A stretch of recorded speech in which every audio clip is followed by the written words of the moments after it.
Hello friends, welcome back to my channel. இன்றைக்கி நம்ம சேனலில் என்ன பார்க்க போகிறோம் அப்படின்னா, நாட்டுக்கோழி காட்டு வறுவல் வாங்க எப்படி செய்யுதுன்னு பார்க்கலாம்.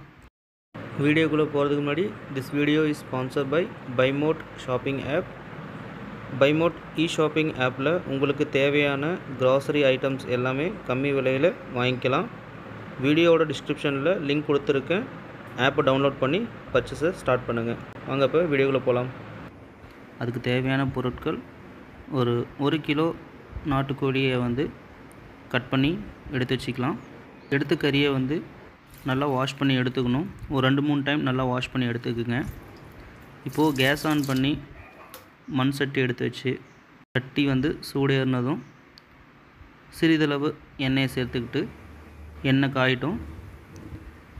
எண்ணெய் காஞ்ச உடனே ஒரு 10 வரமிளகாயை, அதாவது காஞ்ச மிளகாயை சேர்த்துக்கலாம்.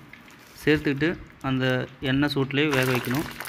அது பின்னாடி ஒரு 1/4 கிலோ சின்ன வெங்காயத்தை அது கிலோ ஆட் பண்ணி நல்லா ஃப்ரை பண்ணி விட்டுக்கணும்.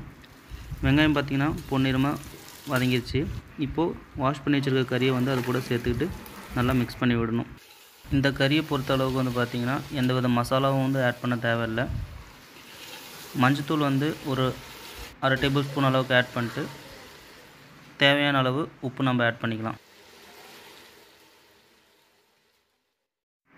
இந்த கோழி வறுவலுக்கு பார்த்திங்கன்னா எந்த வித மசாலாவும் நம்ம அதிகமாக ஆட் பண்ண தேவையே இல்லை. வெறும் மஞ்சத்தூளும் உப்பும் காஞ்ச மிளகாயும் சேர்த்துட்டு நம்ம அந்த கறியை சமைச்சு எடுத்துக்கலாம். இந்த கறியில் இப்போ தண்ணி ஆட் பண்ண தேவையில்லை. கறியே பார்த்திங்கன்னா தண்ணி கொஞ்சம் விடும். அந்த தண்ணி பதத்திலே பார்த்திங்கன்னா நம்ம கொஞ்சம் கொஞ்சமாக லோ ஃப்ளேம்லேயே வேக வைக்கணும். பார்த்திங்கன்னா வெந்துட்டுருக்கு. வெங்காயமும் காஞ்ச மிளகாயும் பார்த்திங்கன்னா நல்லா அதிலே குழஞ்சிடும். பார்த்திங்கன்னா நல்லா வெந்து வந்துட்டுருக்கு.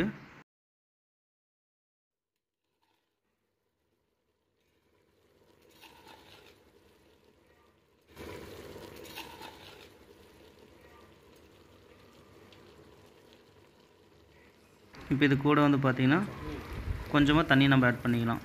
தண்ணி ஆட் பண்ணிட்டு கறி வேக விடணும். பார்த்திங்கன்னா நல்லா கொதி வந்துட்டுருக்கு. தண்ணி நல்லா சுண்டுனதும் கறியை நம்ம இறக்கிக்கலாம். பார்த்திங்கன்னா வரமிளகா எல்லாமே நல்லா குழஞ்சிருச்சு. நல்லா வெந்து வந்துட்டுருக்கு. தண்ணி கொஞ்சம் கொஞ்சமாக சுண்ட ஆரம்பிச்சிருச்சு. பார்த்திங்கன்னா தண்ணி நல்லா சுண்டிடுச்சு. இப்போது கறி ரெடி ஆயிடுச்சு. பார்த்திங்கன்னா சுவையான நாட்டுக்கோழி காட்டு வறுவல் ரெடி. ஸோ இந்த வீடியோ உங்களுக்கு பிடிச்சிருந்துச்சுன்னா லைக் பண்ணுங்கள், கமெண்ட் பண்ணுங்கள், சப்ஸ்கிரைப் பண்ணுங்கள். சப்ஸ்கிரைப் பண்ணிட்டு பக்கத்தில் இருக்க பெல் ஐக்கானை ப்ரெஸ் பண்ணுங்கள். அப்போ தான் நான் போடுற நோட்டிஃபிகேஷன் உங்களை சேரும். தேங்க்யூ.